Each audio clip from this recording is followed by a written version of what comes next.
Tātad, labdien! Mans vārds ir Aldis Greķis, tad pārstāvu Tehnisko universitāti. Esmu asociētais profesors un arī Latvijas siltumgāzes un ūdens tehnoloģiju inženieru savienību, kur darbojos kā eksperts.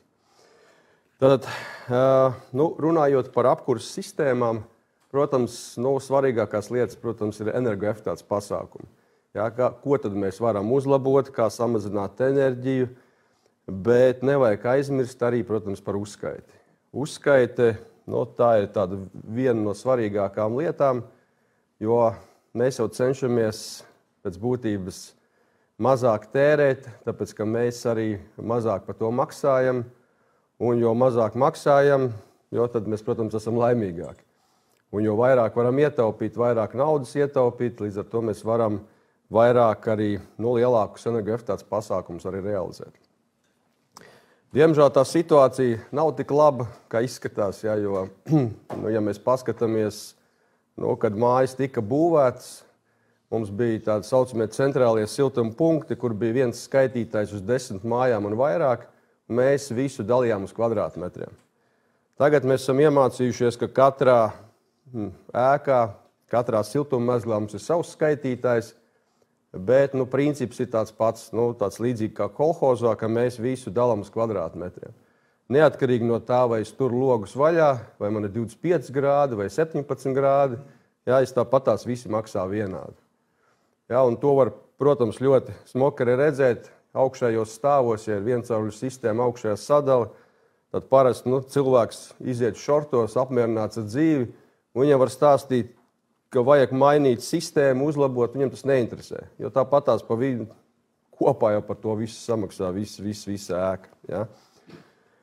Tas pats attiecās uz arī bieži vien iet pagrabā siltummezglā. Ja siltummezglis parasti ir ēkā vissiltākā vieta, ja mēs daudz kur vienkārši cauruļvadi nav nosiltināti, siltummaiņas nav siltināts, sadales cauruļvadi nav siltināti, un cilvēki to nesaprot, jo viņi jau neviens neredz, cik viņi tērē, piemēram, katrs dzīvoklis atsevišķi un cik viņi tērē enerģijas par siltumenerģijas sadali. Ja? Par ūdens apgādi jau sāk cilvēki saprot, ka skaitītājs viņam savs ir kopējs, ja nesakrīt, tad tur uzreiz ir strīdi, kāpēc nesakrīt, kāpēc ir tik lieli zudumi. Par apkuri, diemžēl, tā nav. Visu sadalām uz kvadrātmetriem, cik mēs zaudējam, viens īsti arī nesaprot. Tā ir tāda viena no problēmām, un jāsaka tā, ka tā ir ne tikai Latvijā, tā ir, var teikt, visā Eiropas Savienībā, tāpēc arī 12. gadā bija direktīva, kur noteica, ka līdz 16. gadam visās dzīvojamās ēkās ir jābūt sadalīts, ka katrs dzīvoklim ir uzskaite, un katrs var norēķināties pēc sava siltumenerģijas skaitītāja. Ja? Diemžēl tas bija 16. gads, līdz kuram bija jāveic šīs sadalījums. Pagājuši 7 gadi. Mēs, diemžēl, tā arī neesam tik tālu tikuši, kad visas ēkas, visi dzīvokļi spējīgi norēķināties pēc savas uzskaites. Ja? Mums ir savi MK noteikumi, MK noteikumi 730, kur ir eksploatējumu ēku energoefektivitātes minimālās prasības. Un šeit ir noteikts tas pats, kas ir direktīvā, kad daudzdzīvokļu ēkām ir jābūt iespēja katram dzīvoklim, katrai telpai norēķināties pēc savu skaitītāju. Ja tas nav iespējams, tad ir jābūt siltummaksas sadalītāji vai, kā mēs viņu saucam, palakatoriem. Ja? Bet ir viena piezīme, vai, ja tas ir tehniski un ekonomiski izdevīgi. Un, protams, sanāk tā, ka jebkurš var pierādīt, ka tas nav ekonomiski izdevīgi, līdz ar to arī šos pasākumus arī neveic. Ja.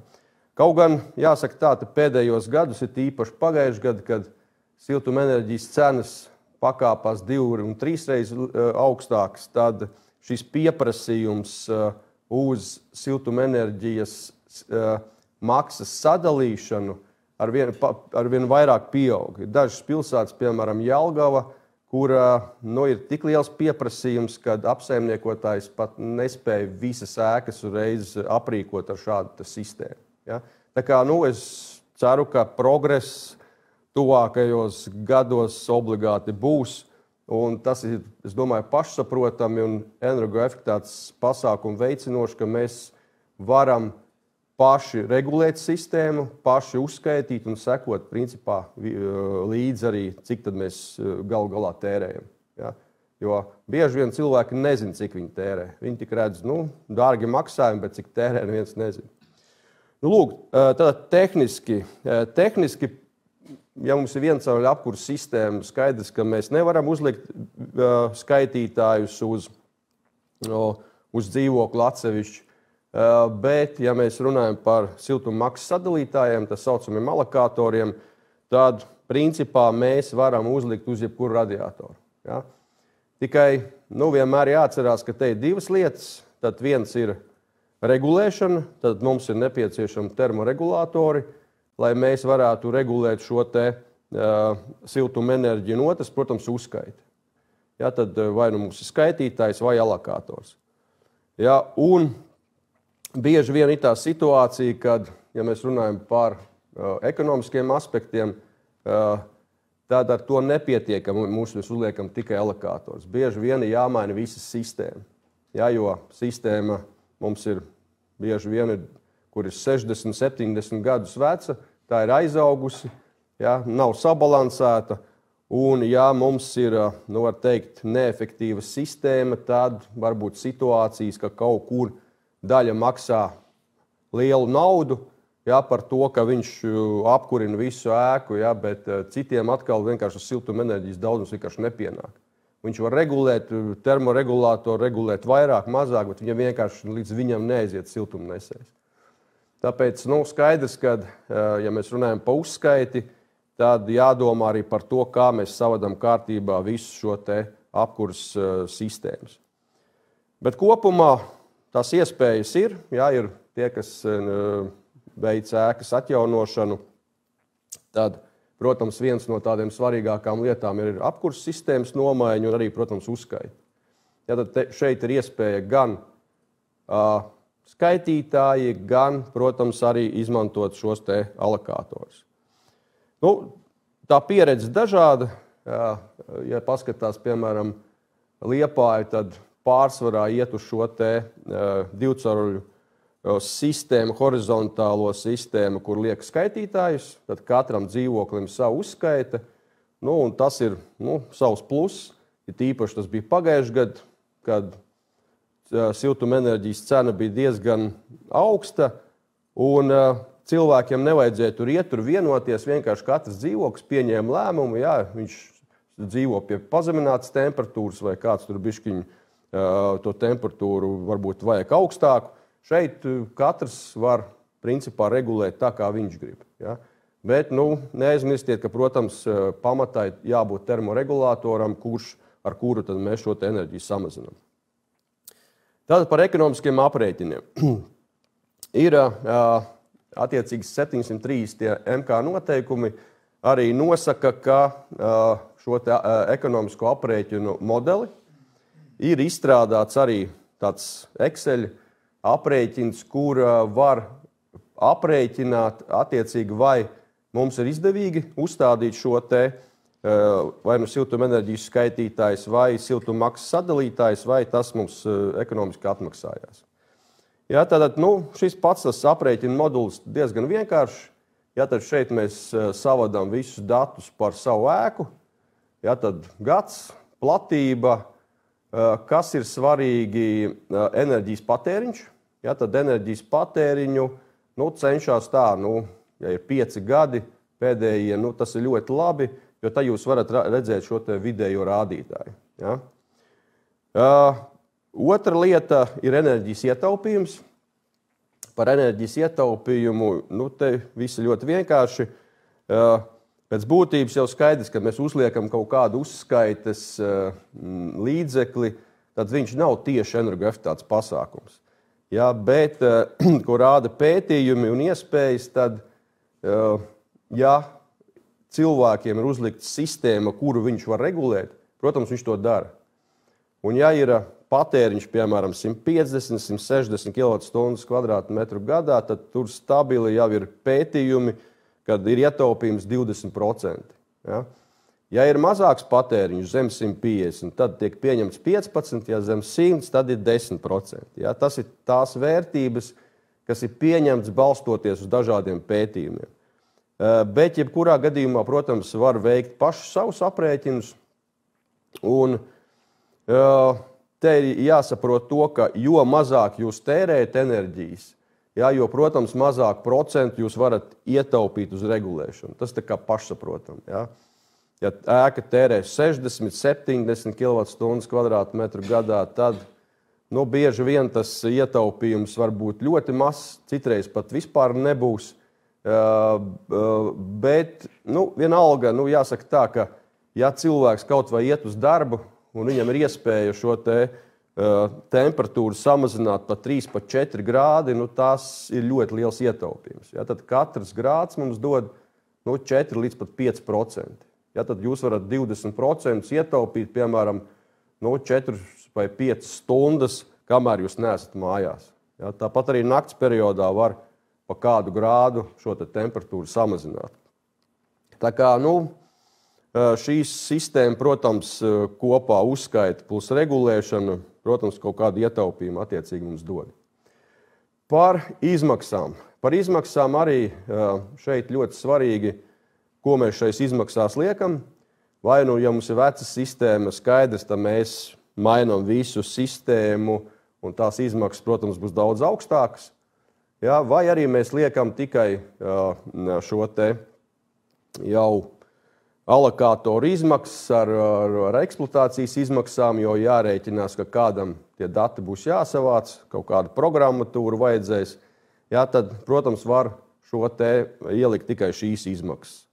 Izmaksas jūs varat, protams, paprasīt, vai kāda firma jums piedāvājumu uztaisa, vai, ja ir tur jau būvniecība, ja ir vajadzīgs tehniskais projekts vai vienkāršotās renovācijas projekts plus būvniecība, tad jums ir attiecīgi jāuztais kaut kāds konkurss, lai šos datus dabūtu.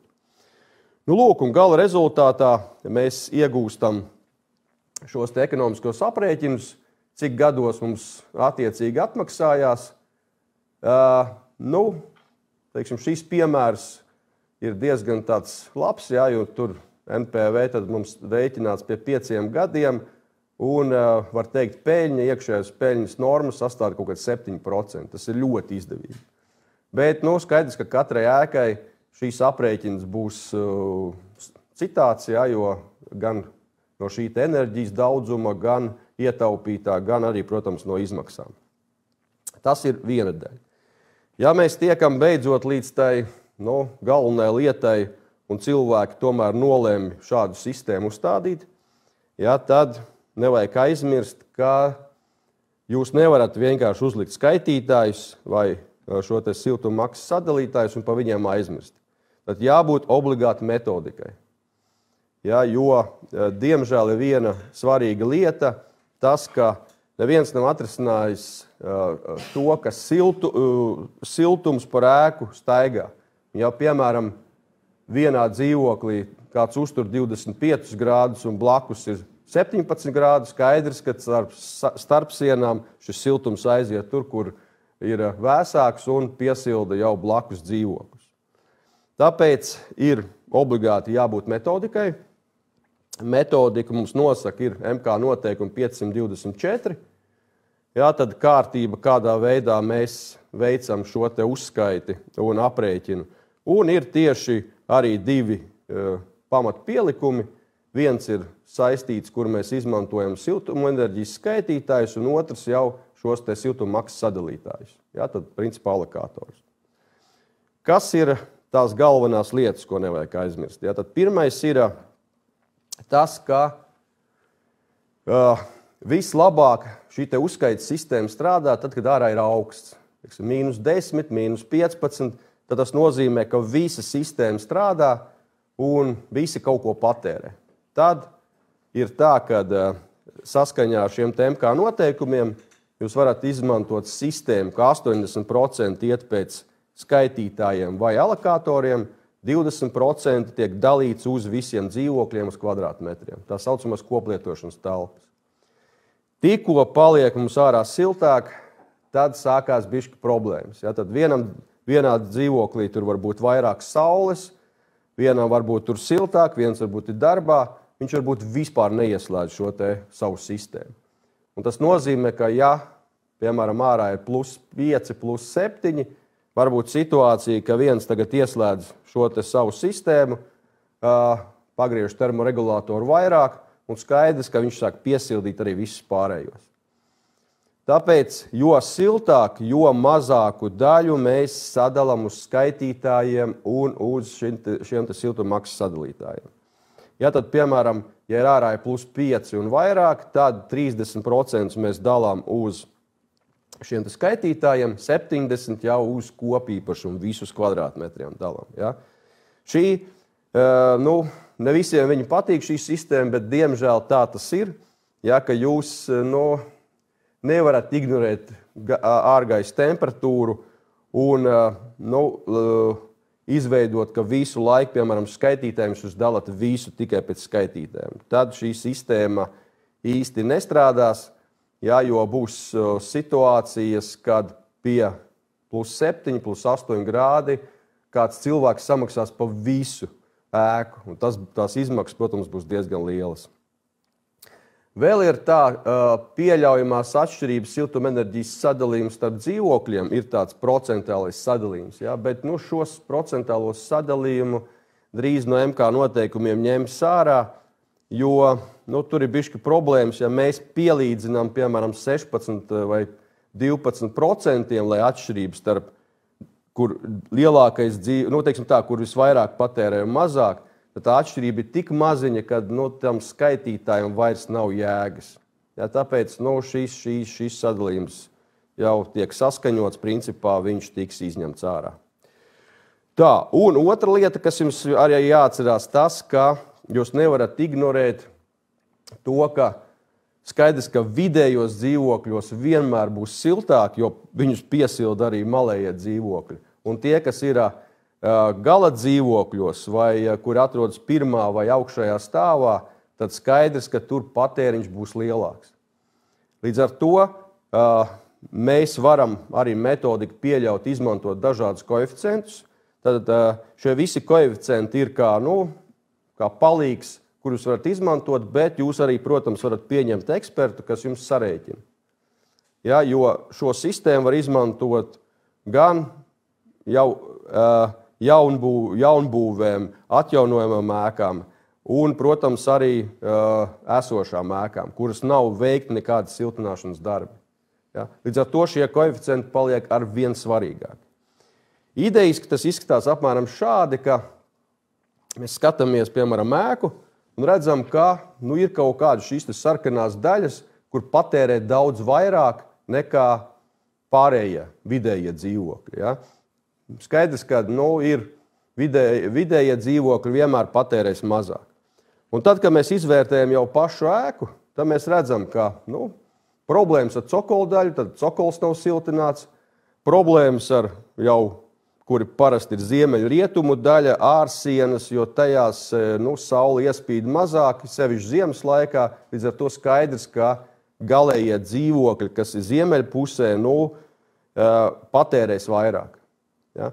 Tāpēc arī izmanto šo sistēmu ar koeficientiem. Kāpēc tas ir labi? Labi tāpēc, ka, ja mēs izmantojam koeficientus, tad vairs tā sāpe nav tikai vienam dzīvoklim, bet sāpe ir visai ēkai. Un kā piemēram šai ēkai, ja mums ir nenosiltināta cokola daļa, mēs pielāgojam koeficientu, piemēram, 0,9, bet visa ēka ir ieinteresēta, lai to cokola daļu nosiltinātu. Tad, kad viņi nosiltinās, tad mēs, protams, to koeficientu varam atcelt, un tad viņš būs jau ņemsim pēc skaitītāja rādījumiem.